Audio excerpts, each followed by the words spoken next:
ચાલો તો હવે આપણે ઇથર સંયોજનો જે છે એ ઇથર સંયોજનોની બનાવટ જે છે એ બનાવટ આપણે શીખા। હવે જે બનાવટ જે છે એના પછીની જો વાત કરીએ તો હવે આપણે ભૌતિક ગુણધર્મો આવી ગયા। તો આ જે ભૌતિક ગુણધર્મો જે છે એ આપણે કઈ રીતે સમજવાના છે એની ચર્ચા કરીએ, બરોબર છે। તો ભૌતિક ગુણધર્મની અંદર હંમેશા આપણે બે વસ્તુની ચર્ચા કરવાની થશે। એક ચર્ચા દર વખતે આપણે કરતા હોઈએ છીએ દ્રાવ્યતા, અને બીજા નંબરે જે છે એ આવશે ઉત્કલન બિંદુ, બરોબર છે। બીજા નંબરે શું આવવાનું છે? ઉત્કલન બિંદુ જે છે એ આવવાનું થશે। તો હવે આ જે દ્રાવ્યતા અને ઉત્કલન બિંદુ જે છે એની જો આપણે વાત કરીએ તો જો આપણે દ્રાવ્યતા અને ઉત્કલન બિંદુ બંનેની સરખામણી આપણે આલ્કોહોલ અને આલ્કેન સાથે કરશું। હવે જો આપણે પહેલા દ્રાવ્યતા ઉપર આગળ વધીએ, ફોર એક્ઝામ્પલ આપણે આવી રીતે દર્શાવીએ કે ભાઈ આપણી પાસે જે છે એ આલ્કોહોલ છે, તો આલ્કોહોલમાં જે ઓક્સિજન જે છે એ પાણીની અંદર રહેલા હાઇડ્રોજન જે છે એ હાઇડ્રોજન સાથે જોડાઈને હાઇડ્રોજન બંધ બનાવે છે। અહીંયા શું જોવા મળે છે આપણને? હાઇડ્રોજન બંધ જોવા મળે છે। કોની વચ્ચે હાઇડ્રોજન બંધ જોવા મળે છે? તો કે ભાઈ આલ્કોહોલનો ઓક્સિજન અને પાણીનો હાઇડ્રોજન। હવે આવી જ રીતે આપણે ચર્ચા જે છે એ કરીએ આવી રીતે, અહીંયા જે એચ લખેલો છે કે નહીં એની બદલે આપણે આલ્કાઇલ સમૂહ જ લઈ લઈએ, એટલે કે આર ઓ અને ફરીથી આર, બરોબર છે। એટલે અહીંયા જે છે હવે આલ્કોહોલની બદલે શું થઈ ગયું? તો કે ઇથર થઈ ગયું। આની જો વાત કરીએ તો આની આપણે પ્રક્રિયા કોની સાથે કરાવશું? તો કે અહીંયા પણ આપણે પાણીનો હાઇડ્રોજન જે છે એની જ ચર્ચા કરીએ તો અહીંયા પણ આપણને જે છે એ હાઇડ્રોજન બંધ જે છે એ હાઇડ્રોજન બંધ બનતો જોવા મળે। તો ફરીથી એક વખત ઉપરનો અણુ આપણી પાસે કયો હતો? તો કે ઉપરનો અણુ હતો આલ્કોહોલનો। નીચેનો અણુ જે છે એ આપણી પાસે કયો છે? તો કે નીચેનો જે અણુ છે એ આપણી પાસે છે ઇથર। તો એક આલ્કોહોલ છે, એક ઇથર છે। તો આલ્કોહોલ અને ઇથર બંનેની જો આપણે ચર્ચા કરીએ તો બંને માટે થઈને આપણે શું કહી શકાય? તો કે આલ્કોહોલ અને ઇથર એમ બંને માટેની જો વાત કરીએ તો બંને માટે એક સમાન હાઇડ્રોજન બંધ બને છે। એટલે આપણે લખીશું, નાખશું કે પાણીના ઘટક સાથે એક સમાન રીતે હાઇડ્રોજન બંધ બને છે। હવે હાઇડ્રોજન બંધ બને છે એનો મતલબ આપણે જો કરવો હોય તો શું કરી શકાય? તો કે પાણીના ઘટક સાથે એક જ સમાન રીતે હાઇડ્રોજન બંધ બનાવે, તો એક જ સમાન રીતે જો હાઇડ્રોજન બંધ બનતો હોય તો આપણે અહીંયા લખી શકાય કે આ બંને ઘટકની દ્રાવ્યતા સમાન છે। કે ઇથર જે છે એટલે આપણે જો અણુભાર સરખો લઈએ, CH3 CH2 ઓક્સિજન અને CH2 CH3 આ ઇથર ઘટક થયો, અને આટલા જ કાર્બન ધરાવતો જે છે એ આપણે કોને લઈ લઈએ? તો કે આટલા જ કાર્બન ધરાવતો આપણે આલ્કોહોલ લઈ લઈએ। 4 કાર્બન ધરાવતો જે છે એ આલ્કોહોલનો અણુ લઈ લઈએ, બરાબર। તો અહીંયા તમે જોઈ શકો છો એક ઇથર છે, એક આલ્કોહોલ છે, બંનેના જે છે એ આણ્વીય દળ કેવા થઈ ગયા? તો કે બંને ઘટકોના આણ્વીય દળ સમાન છે। હવે જો બંને ઘટકોના આણ્વીય દળ સમાન થઈ ગયા હોય કે નહીં, તો આપણે જે છે કહી શકીએ છીએ કે હવે આમની દ્રાવ્યતા જે છે એ દ્રાવ્યતા પણ કેવી થઈ? સમાન જે છે એ સમાન થઈ શકે છે। તો જો ઇથરના ભૌતિક ગુણધર્મોની આપણે ચર્ચા કરી, એમાં પહેલા એક ભાગ જે છે કયો જોયો? દ્રાવ્યતા। તો આલ્કોહોલ સાથે જે છે એ સમાન દ્રાવ્યતા ધરાવે છે। હવે આપણે ઉત્કલન બિંદુ જે છે એની ચર્ચા કરીએ। ઉત્કલન બિંદુ જે છે એનો સીધે સીધો આધાર છે વાન્ડર વાલ્સ આકર્ષણ ઉપર। આનો જે છે એ સીધે સીધો જે છે એ આધાર કોના ઉપર છે? તો કે આમનો સીધે સીધો આધાર છે વાન્ડર વાલ્સ આકર્ષણ ઉપર। હવે જો વાન્ડર વાલ્સ આકર્ષણ સાથે કઈ રીતે જે છે એ સમાનતા ધરાવે તો પહેલા એની વાત કરીએ, બરોબર। ફોર એક્ઝામ્પલ આપણે સમાન અણુભાર જે છે એ સમાન અણુભાર ધરાવતા, લગભગ જેનો અણુભાર આપણે સમાન કહી શકીએ એવા ઘટકો લઈએ, બરોબર છે। ચાલો ફોર એક્ઝામ્પલ અહીંયા આપણે એક ઘટક જે છે એ આલ્કેન લઈએ। અહીંયા આપણે જે છે એ શું કરીએ તો કે અહીંયા જે છે એ આપણે એના જેવો જ અણુભાર ધરાવતો આલ્કોહોલ લઈએ અને અહીંયા આપણે શું કરીએ, એના જેટલો જ અણુભાર ધરાવતો ઇથર લઈએ. એટલે આ આલ્કેન, અહીંયા આપણે લખવું છે આલ્કોહોલ અને અહીંયા લખવું છે ઇથર. બરોબર છે. હવે સમજો, આલ્કોહોલની જો વાત કરવા જઈએ તો આલ્કોહોલની અંદર આખો ઘટક છે એ કેવો છે? અધ્રુવીય ઘટક છે. આલ્કોહોલ જે છે એની વાત કરીએ તો એ ઘટક કેવો છે? અધ્રુવીય ઘટક છે. ઇથરની જો વાત કરીએ તો એમાં ઓક્સિજનની આજુબાજુ કાર્બન આવેલા છે. કાર્બન આવેલા હોય ને એટલે આને આંશિક ધ્રુવીય કહેવાય. શું કહેવાય? આંશિક ધ્રુવીય કહેવાય. અને ઓક્સિજન જે છે એની બાજુમાં હાઇડ્રોજન આવેલો છે ને એટલે OH બંધ જે છે એ કેવો થઈ ગયો? તો કે OH બંધ થઈ ગયો પૂર્ણ ધ્રુવીય. કેવો થઈ ગયો અહીંયા? તો કે અહીંયા જોવા મળે છે આલ્કોહોલ પૂર્ણ ધ્રુવીય. અથવા આપણે અહીંયા જે છે એને દ્વિધ્રુવીય પણ ઘટકને નામ જે છે એ આપી શકાય. બરોબર, સમજો. તો અહીંયા આપણે હવે જે છે આમની ધ્રુવીયતા જે છે એની ચર્ચા કરીએ તો આપણે જે છે શું દર્શાવી દેશું કે સૌથી વધારે આકર્ષણ ક્યાં જોવા મળે? પૂર્ણ ધ્રુવીયમાં. ત્યાર પછી જે છે એ ક્યાં જોવા મળશે? આંશિક ધ્રુવીયમાં. અને એના પછી જે છે એ ક્યાં જોવા મળશે? તો કે અધ્રુવીયમાં. તો હવે આપણે જે છે ઉપરના ઘટકોને જો ગોઠવણી કરવી હોય તો શું કરાય? તો કે ભાઈ આલ્કોહોલ જે છે એનું ઉત્કલન બિંદુ સૌથી વધારે હોય, એના કરતાં ઓછું જે છે એ આપણે કોનું લખી શકાય? ઇથર સંયોજનનું. અને એના કરતાં ઓછું કોનું જોવાય? તો કે ભાઈ એના કરતાં ઓછું હવે આલ્કેનો. તો હવે હું 3 કાર્બન વાળા આલ્કોહોલની વાત કરું તો CH3 CH2 CH2OH જે છે એનું ઉત્કલન બિંદુ જે છે એ ઉત્કલન બિંદુ આટલા જ કાર્બન ધરાવતા ઇથર જે છે એના કરતાં વધારે જોવા મળે. તો જો ઇથર અને આલ્કોહોલ જે છે એની દ્રાવ્યતા સરખી થઈ પણ ઉત્કલન બિંદુનો ક્રમ કેવો થઈ ગયો? અલગ અલગ. કારણ કે ઉત્કલન બિંદુ કોના ઉપર આધારિત હતું? વાન ડર વાલ્સ આકર્ષણ ઉપર. અને વાન ડર વાલ્સ આકર્ષણની વાત કરીએ તો એની અંદર 2 ભાગ જોવા મળશે, પૂર્ણ ધ્રુવીયનો અને બીજો ભાગ જોવા મળશે આંશિક ધ્રુવીયનો. તો પૂર્ણ ધ્રુવીય અને આંશિક ધ્રુવીય જે છે એની જો વાત કરીએ તો એની અંદર આપણને જે છે એ આવા પ્રકારના 2 ફેરફારો જે છે એ 2 ફેરફારો જોવા મળે છે. તો આપણે આ ઇથર સંયોજન જે છે એનો પેલો ભાગ જે છે એમાં આટલી માહિતી જોઈ કે ભાઈ આની અંદર જે છે આપણને ભૌતિક ગુણધર્મો જે છે એમાં દ્રાવ્યતા અને ઉત્કલન બિંદુ જે છે એ આવા બંને ફેરફારો જોવા મળે. બરોબર છે. ચાલો, તો હવે આપણે જે છે એ ત્યાર પછી બીજા ભાગ જે છે એમાં આગળ વધીએ. પાર્ટ 2 જે છે એ આના માટે જોઈએ.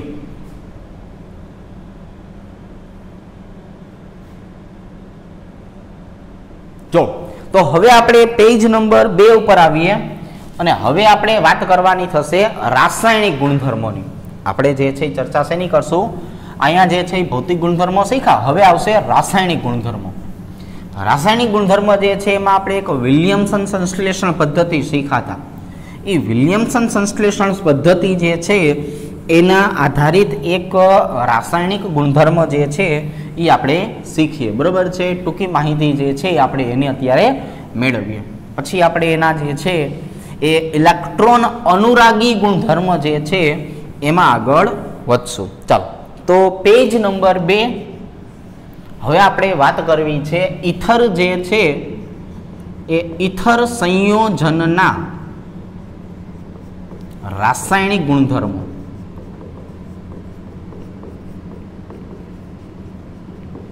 જો રાસાયણિક ગુણધર્મની જ્યારે પણ આપણે ચર્ચા કરતા હોય ત્યારે ઇથર સંયોજન જે છે એને આપણે આવી રીતે દર્શાવશું કે ભાઈ આપણી પાસે જે ઇથર સંયોજન આવેલું છે એ ઇથર સંયોજનને આપણે આવી રીતે દર્શાવશું. ફોર એક્ઝામ્પલ CH3OCH3 જે છે તો એની અંદર એક ઓક્સિજન વાળો ભાગ નેગેટિવ તરીકે દર્શાવશું અને કાર્બન વાળો ભાગ છે એ પોઝિટિવ તરીકે દર્શાવશું. કારણ કે ઓક્સિજનની વિદ્યુત ઋણતા આપણને ખબર છે કેટલી હોય છે? 3.5 વિદ્યુત ઋણતા હોય છે અને કાર્બન જે છે એની વિદ્યુત ઋણતા હોય છે 2.5. એટલે ઓક્સિજનેટ જે ભાગ જે છે એને આપણે દર્શાવવાનો છે કેન્દ્રાનુરાગી પ્રક્રિયક તરીકે. જો આ જે ઓક્સિજન વાળો ભાગ જે છે ને એક ઘટક એને આપણે કહીશું કેન્દ્રાનુરાગી પ્રક્રિયક, અને બીજો જે કાર્બ કેટાયન વાળો ભાગ જે છે એને આપણે નામ આપી દઈશું ઇલેક્ટ્રોન અનુરાગી પ્રક્રિયક, બરાબર. એટલે એક જ ઇથર અણુ જે છે એને આપણે બે ભાગમાં વિભાજિત કરી દીધું છે કે એક ઇલેક્ટ્રોન અનુરાગી ઘટક થઈ જશે અને બીજો ઘટક થઈ જવાનો છે કેન્દ્રાનુરાગી ઘટક. એક પોઝિટિવ ચાર્જ વાળો છે, એક નેગેટિવ ચાર્જ વાળો છે. હવે સામે કયો પ્રક્રિયક લ્યો છો અને કઈ રીતે પ્રક્રિયા કરાવરાવો છો એના આધારે જે છે એ આપણને ખબર પડી જાય. તો સમજો, હવે આપણે જે છે આ જ ઘટકની વાત કરીએ કે ફોર એક્ઝામ્પલ CH3OCH3 છે, એની પ્રક્રિયા આપણે હાઇડ્રોજન આયોડાઇડ સાથે કરવી છે. આ આપણી પાસે જે છે એ કોણ આવી ગયું? તો કે આ આપણી પાસે આવી ગયું છે મિથોક્સી મિથેન. અને પ્રક્રિયા જે છે એ કોની સાથે કરાવીએ છીએ? આપણે પ્રક્રિયા કરાવીએ છીએ હાઇડ્રોજન આયોડાઇડ સાથે. તો આપણે શું ચર્ચા કરી કે ઓક્સિજન વાળો એક ભાગ જે છે એને આપણે કેન્દ્રાનુરાગી અથવા તો ઋણ વીજભારિત ઘટક તરીકે દર્શાવીએ. બીજો ભાગ જે છે એ બીજા ભાગને દર્શાવીએ પોઝિટિવ ચાર્જ તરીકે. હાઇડ્રોજન જે છે એમાં એક પોઝિટિવ ચાર્જ તરીકે હશે અને હેલોજન જે છે એ કેવો હશે? Negative charge. હવે કુદરતના નિયમને અનુસરીએ કે આ પોઝિટિવ વાળો ભાગ જે છે એ આ આયોડિન સાથે જે છે એ જોડાય છે અને એના કારણે આપણને નિપજ મળે છે CH3I. અને અહીંયાનો જે ભાગ છે એમાં આપણને આલ્કોહોલનો અણુ જે છે એ આલ્કોહોલનો અણુ પાછો મળતો જોવા મળે છે. એટલે આ કેવો હતો? સંમિત ભાગ હતો. કેવો હતો? સંમિત ભાગ. હવે આપણે જે છે એ વાત કરવી છે અસંમિત ભાગ વિશે. હવે જો અસંમિત ભાગ જે છે એમાં આપણે બે પ્રકારના જે છે એ બે પ્રકારની શક્યતા જોવાની થશે. આપણે આને જે છે નામ આપી દઈએ મિથોક્સીબેન્ઝીન. તો હવે આપણે આ જે મિથોક્સીબેન્ઝીન જે છે એની પ્રક્રિયા પણ કોની સાથે કરાવી છે? એની પ્રક્રિયા પણ કરાવી છે હાઇડ્રોજન આયોડાઇડ સાથે. હવે જો હાઇડ્રોજન આયોડાઇડ સાથે પ્રક્રિયા કરાવીને એટલે આપણને બે શક્યતાવાળી નિપજ મળશે. કેટલી શક્યતાવાળી નિપજ મળશે? બે શક્યતાવાળી. કારણ કે આમાં જો હાઇડ્રોજન પોઝિટિવ, આયોડિન તો નેગેટિવ જ રહેવાનો છે, એમાં તો કોઈ ફેર પડવાનો નથી વિદ્યુત ઋણતાના ફેરફારને આધારે. પણ હવે અહીંયા જોવા જઈએ તો ઓક્સિજન વાળો ભાગ નેગેટિવ છે, પણ હવે કાર્બન વાળો ભાગ પોઝિટિવ બનશે કે ફિનાઇલ રિંગ વાળો ભાગ પોઝિટિવ બનશે એ આપણે જે છે એ સમજવાનું છે કે ઓક્સિજન જે છે એ આની સાથે ઋણ વીજભાર ધરાવશે કે આની સાથે ઋણ વીજભાર ધરાવશે. તો અહીંયા આપણને આવી બે શક્યતા જે છે એ બે શક્યતા જોવા મળે. એક આપણે શક્યતા એવી વાત કરીએ કે ઓક્સિજન જે ફિનોક્સી ઘટક સાથે જોડાય તો એની સાથે હાઇડ્રોજન જોડીએ તો ફિનોલ બને. તો અહીંયા આપણને નિપજ જે છે એ શું મળશે? તો કે એક નિપજ મળશે ફિનોલ અને બીજી નિપજ મળશે CH3I. બરોબર છે? ચાલો નામ આપી દઈએ. અહીંયા આપણને નિપજ મળે છે ફિનોલ અને અહીંયા આપણને નિપજ મળવાની છે મિથાઇલ આયોડાઇડ. જો આ એક શક્યતા થઈ. બીજી શક્યતા એવી થઈ શકે છે કે આયોડિન વાળો ભાગ છે ને એ બેન્ઝીન ચક્ર સાથે જોડાય અને હાઇડ્રોજન જે છે એ ઓક્સિજન સાથે જોડાય. તો અહીંયા આપણને નિપજ શું મળશે? તો કે તો નિપજ મળશે CH3OH અને બેન્ઝીન ચક્ર સાથે જે છે એ કોણ જોડાઈ જાય? આયોડિન. બરોબર છે? તો અહીંયા જે નિપજ મળે છે એને કહેવાનું છે મિથેનોલ અને અહીંયા જે નિપજ મળે છે એને કહેવાનું છે આયોડોબેન્ઝીન. એને આપણે શું કહેવાનું છે? આયોડોબેન્ઝીન. તો હવે આ જે બે પ્રકારની શક્યતા આપણને જોવા મળે છે એમાં જે ફિનોલની બનાવટ જે છે અથવા મિથોલ આયોડાઇડ જે બનવાની છે એની શક્યતા વધારે છે. એટલે આને આપણે જે છે એ મુખ્ય નિપજ તરીકે ઓળખાવાનું થશે અને આની જો આપણે વાત કરીએ તો આને આપણે ગૌણ નિપજ તરીકે દર્શાવશું. ચાલો, તો જો અત્યારે આપણે આ બોર્ડની અંદર ચર્ચા શેની કરેલી છે? તો કે આ બોર્ડની અંદર આપણે ચર્ચા જે છે એ કરેલી છે ઇથર સંયોજનો જે છે એના રાસાયણિક ગુણધર્મો. હવે આ જે રાસાયણિક ગુણધર્મોમાં પેલું આપણે જે છે એવું શીખા કે ઇથર સંયોજનની અંદર બંને પ્રકારની શક્યતા જોવા મળી. એક કેન્દ્રાનુરાગી પ્રક્રિયક વાળી અને બીજી આવશે ઇલેક્ટ્રોન અનુરાગી પ્રક્રિયા વાળી. હવે આપણે જે છે આ જો આ ઘટક છે ને આપણે હાઇડ્રોજન આયોડાઇડ સાથે જોડીએ તો આપણને ખબર છે કે સમમિત અણુ છે. કેવો છે? સમમિત અણુ છે. તો સમમિત અણુની જો વાત કરીએ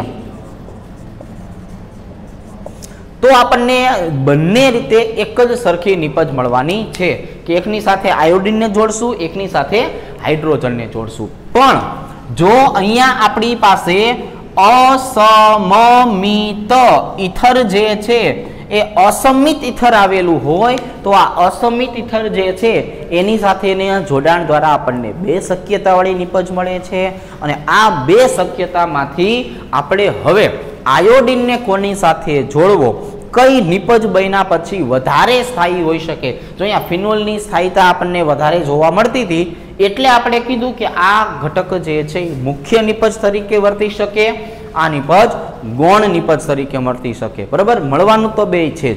બરાબર છે. 100%ની જો આપણે વાત કરીએ તો એકનું પ્રમાણ વધારે ટકાવારમાં હશે, એકનું પ્રમાણ ઓછામાં, પણ બનવાનું તો આપણને અહીંયા દરેક વસ્તુ છે. તો બોર્ડ નંબર 2 જે છે એમાં આપણે વિલિયમસન સંશ્લેષણ જે છે એને આધારે માહિતી જે છે એ માહિતી આપેલી છે. બરોબર છે. ચાલો, તો હવે આપણે જે છે બોર્ડ નંબર 3 જે છે એમાં ઇલેક્ટ્રોન અનુરાગી વિસ્થાપન પ્રક્રિયાઓ જે છે એની ચર્ચા કરીએ. જો આ જે ભાગ હતો એ આપણે આલ્કાઇલ ઘટક જે છે એની સાથેની વાત કરી. હવે આપણે વાત કરવાની છે રાસાયણિક ગુણધર્મમાં એરોમેટિક ઘટક સાથે. હવે આપણે જે છે એ શેની સાથે વાત કરવાની છે? એરોમેટિક ઘટક જે છે એની સાથે વાત કરવાની છે. તો એરોમેટિક નિપજ જે છે એ બે પ્રકારના પ્રક્રિયકો આપી શકશે, એ બંને જે છે એની આપણે ચર્ચા કરીએ.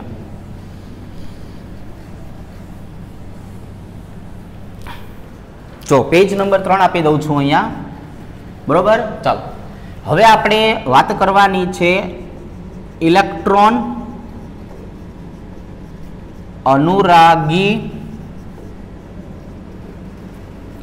વિસ્થાપન પ્રક્રિયા. હવે સમજો, ઇલેક્ટ્રોન અનુરાગી વિસ્થાપન પ્રક્રિયા જે છે એનો મતલબ એવો થયો કે આ તો ઓર્થો અને પેરા વિસ્થાપન દર્શાવી શકે અથવા તો મેટા વિસ્થાપન દર્શાવી શકે. પણ એ કેવા પ્રકારનું છે એનો આધાર આપણે એના એક સંસ્પંદન બંધારણ ઉપરથી જોવો પડશે. શેના આધારે જોવો પડશે? સંસ્પંદન બંધારણને આધારે. હવે આપણે એક સમજીએ આવી રીતે, OCH3 ઓક્સિજન જે છે એની સાથે જે જોડાયેલો ઘટક છે ઇલેક્ટ્રોનનું દાન કરવાવાળો ભાગ છે, એટલે આને આપણે એનિસોલ તરીકે ઓળખીએ. શેના તરીકે ઓળખીએ? એનિસોલ તરીકે. અને બીજો જે આની સાથે જોડાયેલો ભાગ જે છે, બીજો જે ઘટક આવેલો છે એમાં આવશે OCH2CH3. એક બાજુએ મિથાઇલ આવેલું છે, એક બાજુએ ઇથાઇલ. આ પણ ઇલેક્ટ્રોનનું દાન જે છે એ દાન કરી શકે છે. તો આને આપણે નામ આપી દઈએ ફેનિટોલ. અને આપણે જે છે શું નામ આપી દઈએ? ફેનિટોલ. એટલે એક એનિસોલ, બીજો થઈ જશે ફેનિટોલ. પણ બંને ઘટકો જે છે એ ઇલેક્ટ્રોનનું દાન કરે છે, એટલે ઓક્સિજન પાસે ઇલેક્ટ્રોન ઘનતામાં શું થાય? વધારો થાય. આ બંનેની જો આપણે વાત કરીએ તો અહીંયા શું થાય? તો કે બંનેના કારણે ઇલેક્ટ્રોન ઘનતા જે છે એ કેવી થાય છે? તો કે બંને પાસે ઇલેક્ટ્રોન ઘનતા વધે છે. બંનેને આધારે જે છે એ ઇલેક્ટ્રોન ઘનતામાં જે છે એ શું થવા મળે છે? વધારો જે છે એ વધારો જોવા મળે છે. તો હવે આપણે જે છે એ આમનું જે છે એ વિસ્થાપન નક્કી કરવાનું હોય તો વિસ્થાપન આપણે આવી રીતે નક્કી કરીએ છીએ દર વખતે. હવે આલ્કાઇલ સમૂહ જે છે એટલે OR વડે દર્શાવી દઈએ. જો અહીંયાથી ઇલેક્ટ્રોનનું દાન થશે એટલે ઇલેક્ટ્રોનનું દાન થશે આ જગ્યાએ, ત્યાં દ્વિબંધ રચાશે, એના ઇલેક્ટ્રોન આવશે ઓર્થો સ્થાન ઉપર. તો ઓર્થો સ્થાન કેવો બની જાય? નેગેટિવ. હવે એના ઇલેક્ટ્રોન આવે એટલે એ પાછા ક્યાં લઈ આવે? પેરા સ્થાન ઉપર. તો પેરા સ્થાન ઉપર એ કેવો આવશે? Negative charge. અને પેરા સ્થાન ઉપર આગળ સંસ્પંદન થાય એટલે અહીં ક્યાં લઈ આવે?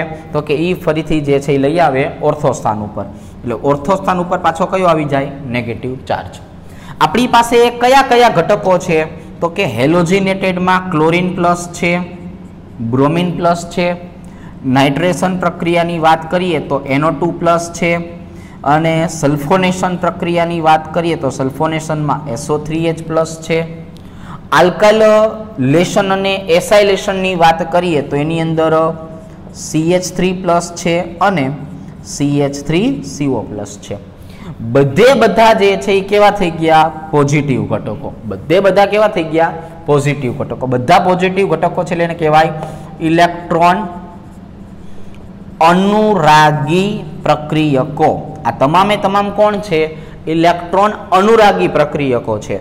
એટલા માટે અહીંયા જે છે આ બનવાના છે ઓર્થોપેરા નિર્દેશકો. એટલે આ કેવા બનવાના છે? ઓર્થોપેરા નિર્દેશકો. એટલે હવે આપણને જે નિપજ મળવાની છે ને એ નિપજનું વિસ્થાપન ક્યાં થવું જોઈએ? ઓર્થો સ્થાન ઉપર અને પેરા સ્થાન ઉપર થવું જોઈએ. બરોબર છે? બે ઓર્થો સ્થાન છે, એક પેરા સ્થાન છે. મતલબ શું થયો કે આ પોઝિટિવ ચાર્જ વાળા કોઈ પણ ઘટક જે છે એ જ્યારે પણ જોડાવા આવશે ત્યારે એ આપણને જોડાણ તો ક્યાં દર્શાવવાના છે? કાં તો ઓર્થો ઉપર અથવા તો પેરા ઉપર. બંનેનું પ્રમાણ તો આપણને મળવાનું છે. ઓર્થો પણ નિપજ તરીકે મળશે, પેરા પણ નિપજ તરીકે મળશે. અને હંમેશની જેમ અવકાશીય અવરોધને ધ્યાનમાં લઈને પેરા સ્થાન જે છે એની સ્થિરતા આપણે હંમેશા વધારે રાખશું, એને મુખ્ય નિપજ કહેશું. ઓર્થો સ્થાન જે છે એનું પ્રમાણ ઓછું મળશે. તો અત્યાર સુધીની જો વાત કરીએ તો અડધા ભાગમાં આપણને કઈ માહિતી મળી?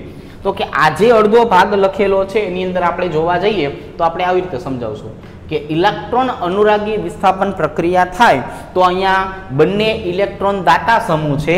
બંને ઇલેક્ટ્રોન દાતા સમૂહ હોય એટલે એના કારણે ઇલેક્ટ્રોન ઘનતામાં શું જોવા મળે? વધારો જે છે એ વધારો જોવા મળે. અને જો ઇલેક્ટ્રોન ઘનતાનો વધારો થશે ને એના પરિણામે પાછું શું થશે કે આટલા જે ઘટકો આવેલા જે છે એ સીધા ઓર્થો અને પેરા ઉપર જોડાવા જશે.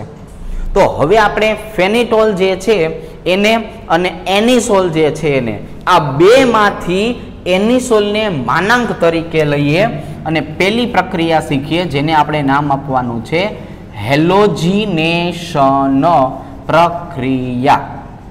અને આપણે જે છે શું નામ આપવાનું છે? હેલોજિનેશન પ્રક્રિયા. એટલે અહીંયા આપણે જે છે એ લેવાનું કોને થશે? તો કે માનાંક તરીકે આપણે એનિસોલને લઈએ. હવે એનિસોલને લઈએ કે ફેનિટોલને લઈએ, પ્રક્રિયા બંને જગ્યાએ એક જ સરખી થશે. એટલે આ અહીંયા લખી નાખું છું એનિસોલ. બરોબર છે? ચાલો, એક બાજુએ પ્રક્રિયા જે છે એ કઈ કરાવી છે આપણે? તો કે એક બાજુએ જે છે એ પ્રક્રિયા કરાવવાની છે આપણે ક્લોરિનેશન. હવે જો આપણે ક્લોરિનેશન જે છે એ પ્રક્રિયા કરાવવાની થતી હોય તો ક્લોરિનેશન જે છે એમાં ઉદ્દીપક કોણ વપરાય? તો કે એમાં ઉદ્દીપક વપરાય FeCl3. એની અંદર બે જુદી જુદી વૃત્તિ ધરાવતા ક્લોરીન લેવા પડશે. અહીંયા આપણે ચર્ચા શું કરશું? તો કે અહીંયા ઓર્થો સ્થાન અને અહીંયા પેરા સ્થાન બંને જગ્યાએ કોણ આવેલું છે? હાઇડ્રોજન. હવે જો બંને જગ્યાએ હાઇડ્રોજન આવેલા હોય તો ઓર્થો અને પેરા સ્થાનનો હાઇડ્રોજન આ ક્લોરીન સાથે જોડાશે અને એના પરિણામે શું છૂટું પડશે? HCl. એટલે બે જુદી જુદી નિપજ મળી ને કે જો ઓર્થો સ્થાનમાંથી હાઇડ્રોજન દૂર થયો હોત તો ક્લોરીન ક્યાં જોડાત? તો કે તો ક્લોરીન જોડાત ઓર્થો સ્થાનમાં. અને જો પેરા સ્થાન જે છે એનો હાઇડ્રોજન દૂર થતો હોય તો ક્લોરીન ક્યાં જોડાત? તો કે ભાઈ તો ક્લોરીન જે છે એને આપણે જોડવો પડે પેરા સ્થાનમાં. આવી રીતે એટલે અહીંયા જે નિપજ બની એનું નામ થઈ જશે ઓર્થો ક્લોરો એનિસોલ. અહીંયા જે નિપજ આપણને મળી ને એને શું નામ આપવું પડશે? Ortho chloro anisole. અને આ બાજુએ જે નિપજ મળે છે એને શું નામ આપવું પડશે? એને કેવું પડશે પેરા ક્લોરો એનિસોલ. તો સમજો ઓર્થો ક્લોરો એનિસોલ અને પેરા ક્લોરો એનિસોલ જે છે આ બંનેની જો ચર્ચા કરીએ તો આમાંથી પેરા ઘટક જે છે એનું પ્રમાણ હંમેશા કેવું હોય? વધારે. કોના કારણે? અવકાશીય અવરોધના કારણે. હવે જો આવી જ રીતની પ્રક્રિયા બીજા નંબરે આવતા રહીએ જેને કહેવાનું છે બ્રોમિનેશનની પ્રક્રિયા. તો બ્રોમિનેશનની પ્રક્રિયા હોય તો અહીંયા ઉદ્દીપક બદલાઈને શું બની જાય? FeBr3. જો ક્લોરિનેશન હોય તો FeCl3. બ્રોમિનેશનની પ્રક્રિયા હોય તો FeBr3. તફાવત તમને ખબર પડવી જોઈએ. બંને બ્રોમિન જે છે એ જુદી જુદી વૃત્તિવાળા હશે. હાઇડ્રોજન સાથે જોડાય બ્રોમિન એટલે એમાંથી છૂટું શું પડશે? તો કે એમાંથી છૂટું પડવાનું છે HBr. એમાંથી જે છે એ છૂટું શું પડવાનું છે? તો કે એમાંથી છૂટું પડશે HBr. એટલે હવે અહીંયા જે છે એ આપણને નિપજ કઈ મળી? તો કે હવે આપણને અહીંયા જે છે એ નિપજ આવી રીતની મળશે કે OCH3 એના ઓર્થો સ્થાન ઉપર કોણ આવી જશે? તો કે એના ઓર્થો સ્થાન ઉપર આવી જશે બ્રોમિન. અને એવી જ રીતે જે છે એ જે અહીંયા આવેલું છે ને OCH3 એના પેરા સ્થાન ઉપર કોણ આવી જશે? તો કે એના પેરા સ્થાન ઉપર આવી જશે બ્રોમિન. તો હવે અહીંયા જે નિપજ બને છે ને એને શું કહેવાય? એને કહેવાય ઓર્થો બ્રોમો એનિસોલ. અને અહીંયા જે આવે છે એને શું કહેવાય? તો એને કહેવાય પેરા બ્રોમો એનિસોલ. બરોબર છે. ચાલો, તો હવે આપણે જે છે એ આ બંનેની જો ફરીથી ચર્ચા કરીએ તો આ બંનેમાં પણ નિપજ તો હંમેશા કઈ વધારે સ્થાયી મળતી હોય છે? તો અહીંયા પણ આપણને નિપજ તો મળવાની છે પેરા બ્રોમો એનિસોલ. તો આ જે ઘટક હતો એ ઘટકને શું નામ આપ્યું આપણે? હેલોજિનેશન પ્રક્રિયા. બરાબર છે. હેલોજિનેશન પ્રક્રિયામાં આપણે ક્લોરીન અને બ્રોમિનની વાત કરી. હવે આપણે વાત કરશું નાઇટ્રેશન, સલ્ફોનેશન અને ફ્રીડલ ક્રાફ્ટ આલ્કાઇલેશન અને એસાઇલેશન. બરાબર છે. ચાલો, તો આજે છે એ બોર્ડ નંબર 3 થયું. એમાં આપણને એવી ખબર પડી કે ઇથર સંયોજન જે છે એ ઓર્થો અને પેરા નિર્દેશક તરીકે વર્તે છે અને આવી રીતની આપણને રાસાયણિક પ્રક્રિયા આપે છે. હવે પાછી રાસાયણિક પ્રક્રિયા જે છે એમાં આગળ વધીએ. હવે આવશે કોણ? નાઇટ્રેશન, સલ્ફોનેશન અને ફ્રીડલ ક્રાફ્ટ આલ્કાઇલેશન, ફ્રીડલ ક્રાફ્ટ એસાઇલેશન. બરાબર છે. ચાલો, તો આવી જ રીતે આપણે આ ઘટકો જે છે એમાં પણ આગળ વધીએ. હવે એક પેજ નંબર 4 આપી દઈએ આને નામ, એટલે આપણા ચેપ્ટર જે છે એની પૂર્ણાહુતિ થશે.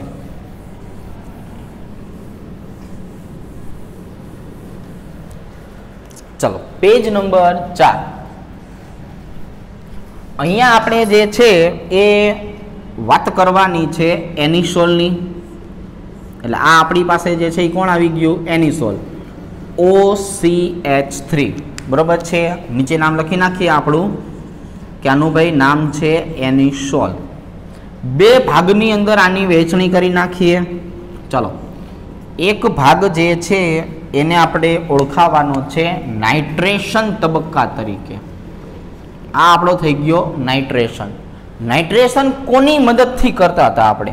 તો કે નાઇટ્રેશન જે છે એ આપણે કરવાનું છે સાંદ્ર HNO3 અને ઉદ્દીપક તરીકે કોને વાપરવું પડશે? સાંદ્ર H2SO4. બરોબર છે. ચાલો, નાઇટ્રેશનને લખવાની રીત આપણી અલગ હતી. OH- લખતા હતા અને NO2 પ્લસ લખતા હતા. આપણે નાઇટ્રિક એસિડ જે છે HNO3, પણ આપણે એને કઈ રીતે લખીએ? તો કે આપણે લખીએ OH- અને NO2 પ્લસ.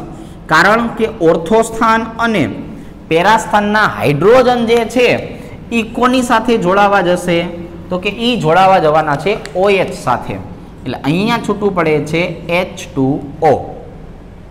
તો હવે આપણે જે છે એ વખત જો ઓર્થોસ્થાન ઉપરથી દૂર કરેલું હોય તો આપણે NO2 ને ક્યાં જોડવું પડશે? તો કે NO2 ને જોડવું પડશે ઓર્થોસ્થાન ઉપર. માની લ્યો કે આપણે પેરાસ્થાન ઉપરથી દૂર કરેલું હોય તો, જો પેરાસ્થાન ઉપરથી દૂર કરેલું હોય તો આપણે જોડશું એને પેરાસ્થાન ઉપર. એટલે આ ઘટક છે એનું નામ શું થઈ ગયું? તો કે આનું નામ થઈ ગયું ઓર્થો નાઇટ્રો એનિસોલ. અને એવી જ રીતે અહીંયા જે ઘટક આવેલો છે એને શું કહી દેવાય? એને કહી દેવાય પેરા નાઇટ્રો એનિસોલ. બરોબર છે. એક થઈ ગયું ઓર્થો નાઇટ્રો એનિસોલ, બીજું થઈ ગયું પેરા નાઇટ્રો એનિસોલ.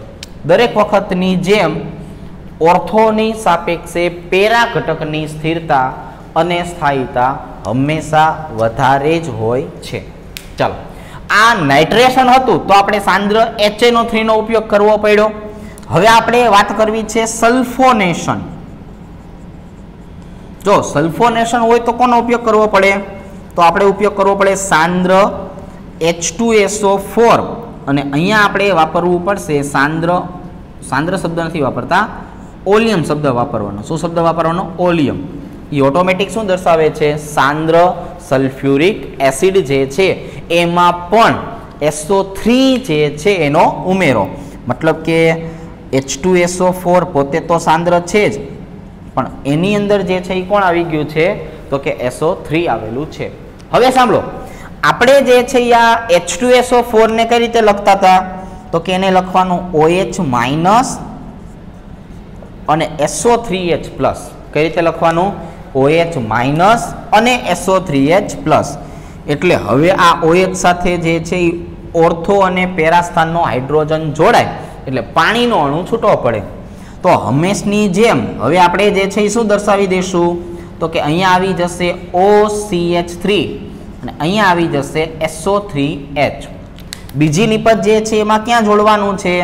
તો કે બીજી નિપજ જે છે એમાં પેરા સ્થાનમાં જોડવાનું. એટલે આને કહેવાય OCH3 અને આને કહેવાય SO3H. આનું નામ આપણે લખવું હોય તો શું કહેવાય? Ortho methoxy. જો હવે અહીંયા મિથોક્સી જે છે એ ગૌણ થઈ જશે, બરાબર, અને આનું નામ થઈ જશે બેન્ઝીન સલ્ફોનિક એસિડ. આપણે જે છે એ દરેક ઘટકની પ્રબળતા જે છે એ પ્રબળતાને પણ ધ્યાનમાં રાખવું પડશે. તો અહીંયા જે છે નામ શું થઈ જશે? પેરામિથોક્સી બેન્ઝીન સલ્ફોનિક એસિડ. બરાબર છે, આ ઘટક થઈ ગયો આવે. તો અત્યારે આપણે જે છે હેલોજિનેશનની વાત કરી, ત્યાર પછી નાઇટ્રેશન અને સલ્ફોનેશનની વાત કરીએ. હવે આપણે ચર્ચા કરવાની છે ફ્રીડલ ક્રાફ્ટ આલ્કાઇલેશન અને ફ્રીડલ ક્રાફ્ટ એસાઇલેશન પ્રક્રિયા. તો જો આલ્કાઇલેશન અને એસાઇલેશન જે છે એની જો વાત કરીએ તો અહીંયા આપણે જે છે આપણો માનાંક ઘટક કોણ લઈ લઈએ? એનિસોલ, જેને આપણે OCH3 તરીકે દર્શાવવાનું છે. એટલે આ થઈ ગયો એનિસોલ. હવે આપણે જે છે આના બે ભાગ પાડી દઈએ. એમાં એક ભાગ જે છે એમાં આપણે દર્શાવવું છે ફ્રીડલ ક્રાફ્ટ આલ્કાઇલેશન. હવે જો આલ્કાઇલેશન એટલે એનો પ્રક્રિયક અલગ થઈ ગયો. કોણ? તો કે CH3Cl, પણ ઉદ્દીપક સમાન, અને એ હશે નિર્જળ એલ્યુમિનિયમ ક્લોરાઇડ. હવે અહીંયા પણ આપણને ખબર છે કે ભાઈ ઓર્થો સ્થાનમાં અને પેરા સ્થાનમાં તો કોણ આવેલા છે? હાઇડ્રોજન. હાઇડ્રોજન હંમેશા ક્લોરીન ભેગું જ જોડાવાની વૃત્તિ ધરાવશે, એટલા કારણે HCl નો અણુ છૂટો પડ્યો. અને જે મિથાઇલ ઘટક વધેલો છે એ મિથાઇલ ઘટક ક્યાં આવી જશે? તો કે એ મિથાઇલ ઘટક આવી જશે ઓર્થો સ્થાન ઉપર. એવી જ રીતે આપણે અહીંયા જોવા જઈએ તો અહીંયા આવી જશે OCH3 અને પેરા સ્થાનમાં કોણ આવી જશે? CH3. તો આ બંનેને જો નામ આપવું હોય તો બંનેની જે છે એ પ્રબળતા એક જ સમાન છે, એટલે આપણે કોઈ પણ રીતે દર્શાવી શકીએ. ફોર એક્ઝામ્પલ ઓર્થો મિથાઇલ એનિસોલ પણ કહી શકાય અને ઓર્થો મિથોક્સી ટોલ્યુઇન પણ કહી શકાય. અત્યારે આપણે મિથાઇલ શબ્દ વાપરવો છે, ઓર્થો મિથાઇલ એનિસોલ. બરોબર છે. ચાલો, બંનેમાંથી પેરા ઘટક હંમેશા વધારે સ્થાયી હોય. હવે આપણે વાત કરવાની છે ફ્રીડલ ક્રાફ્ટ એસાઇલેશન. હવે જો એસાઇલેશન શબ્દ વાપરવાનો થતો હોય તો એનો મતલબ જે છે એ શું થયો કે પ્રક્રિયક આપણે બદલવો પડે. એક પ્રક્રિયક વાપરશું CH3COCl, જેમાં આ ભાગ પ્લસ હશે, આ ભાગ માઇનસ હશે. બરોબર, આને એસિટાઇલ ક્લોરાઇડ કહેવાય. શું કહેવાય? એસિટાઇલ ક્લોરાઇડ જે છે એના તરીકે ઓળખાવી શકાય. આ નથી વાપરવો તો આની બદલે આપણે CH3C ડબલ બંધ OO C ડબલ બંધ OCH3 વાપરી શકાય, જેમાં આ ભાગ માઇનસ હશે અને આ ભાગ પ્લસ હશે. મતલબ પોઝિટિવ ભાગ બંનેમાં કેવો થયો? સરખો. આનું નામ છે એસિટિક એનહાઇડ્રાઇડ. અને આપણે જે છે શેના તરીકે ઓળખાવી શકાય? એસિટિક એનહાઇડ્રાઇડ તરીકે. પણ બંને વખતે આપણે ઉદ્દીપક તો એક જ સરખો લેશું, નિર્જળ AlCl3. અહીંયા પણ ઉદ્દીપક તો કયો આવશે? એક જ સરખો, નિર્જળ એલ્યુમિનિયમ ક્લોરાઇડ. હવે સમજો, બંનેમાં પોઝિટિવ ભાગ તો સરખો જ છે, નેગેટિવ ભાગ છે ને એ જુદો જુદો છે. એનો મતલબ જો તમે એસિટાઇલ ક્લોરાઇડ લેશો કે નહીં તો તમને અહીંયા છૂટું પડેલું શું જોવા મળશે? તો કે ભાઈ HCl છૂટું પડેલું જોવા મળશે. અને જો તમે એસિટિક એનહાઇડ્રાઇડ લેશો કે નહીં તો આપણને જે છે અહીંયા છૂટું પડેલું શું જોવા મળશે? તો એસિટિક એસિડ જોવા મળશે. પણ મૂળભૂત રીતે આ બંને ઘટકો તો સરખા છે, એટલે નિપજ તો આપણને આવી રીતે મળશે. નિપજ આપણને જે છે એ કઈ રીતે મળશે? તો કે નિપજ તો આવી જ રીતે મળશે કે OCH3 COCH3 અને વત્તા જે છે એ અહીંયા જે છે આપણને મળી જશે OCH3 COCH3 બરાબર છે। હવે અહીંયા એસિટોફિનોન બોલાય, અહીંયા જે COCH3 છે ને એની પ્રબળતા વધારે હોય એટલા માટે આને કહેવાય ઓર્થોમિથોક્સી એસિટોફિનોન અને આને કહેવામાં આવે છે પેરામિથોક્સી એસિટોફિનોન બરાબર। જો તો બંને વખતે આપણે જે છે શું કરેલું છે તો કે આટલો તફાવત સમજાવ્યો કે જો તમે એસિટાઇલ ક્લોરાઇડ લ્યો તો ક્લોરીન હાઇડ્રોજન સાથે જોડાય તો HCl છૂટવું પડે, અને જો એસિટિક એનહાઇડ્રેટ લેવામાં આવેલું હોય તો આ એસિટિક એનહાઇડ્રેટ જોડાય તો એસિટિક એસિડ છૂટવું પડે। મતલબ હવે આપણી પાસે બધી વસ્તુ જે છે એ અત્યારે કમ્પ્લીટ થઈ ગઈ છે કે ભાઈ ફ્રીડલ ક્રાફ્ટ આલ્કાઇલેશન અને ફ્રીડલ ક્રાફ્ટ એસાઇલેશન જે છે એ તમે આવી રીતે દર્શાવી શકો। તો આ આપણી પાસે ઇથર સંયોજનો જે છે એના પૂરેપૂરા જે છે એ રાસાયણિક ગુણધર્મો થયા બરાબર છે। તો રાસાયણિક ગુણધર્મો જે છે એની સાથે સાથે જે છે એ આપણે આ ચેપ્ટર જે છે એ ચેપ્ટરની પણ પૂર્ણાહુતિ જે છે એ કરેલી છે। આવતીકાલે આપણે જે છે એ નવા ચેપ્ટર સાથે મળશું બરાબર છે। ત્યાં સુધી આપણે અહીંયા સુધી રાખીએ છીએ।